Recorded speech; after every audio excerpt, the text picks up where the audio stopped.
ഇത് തിരുനെല്ലിയുടെ ക്ഷേത്രത്തിൽ നിന്നിട്ട് ആ ഒരു പാപനാശിനിലേക്ക് പോകുന്ന സ്ഥലത്ത് ഒരു ഡീവിയേഷൻ ഉണ്ട്. ഇത് പോകുന്നത് ഒരു ഗുഹാക്ഷേത്രത്തിലേക്കാണ്. കണ്ടില്ലേ, നല്ല വനമാണ് കേട്ടോ അവിടെയൊക്കെ. ഗുണ്ടിക ശിവക്ഷേത്രം എന്നാണ് കേട്ടോ ആ ഒരു ഗുഹയെ അറിയപ്പെടുന്നത്.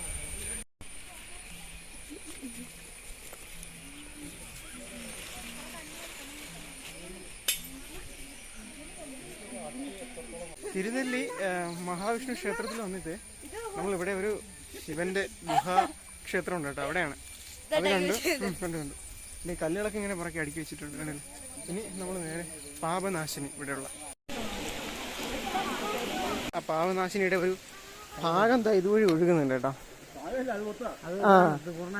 അതെ. തർപ്പണം ചെയ്യുന്ന സ്ഥലത്ത് കുറച്ച് വെള്ളം കെട്ടി നിർത്തിയിട്ടുണ്ട്. അവിടെയാണ് തർപ്പണം ചെയ്യുന്നത്. അപ്പോൾ ആ തർപ്പണങ്ങളൊക്കെ ഏറ്റുവാങ്ങിക്കൊണ്ടാണ് ഈ ഒരു ചെറിയ അരുവി ഇങ്ങനെ ഒഴുകി വരുന്നത്.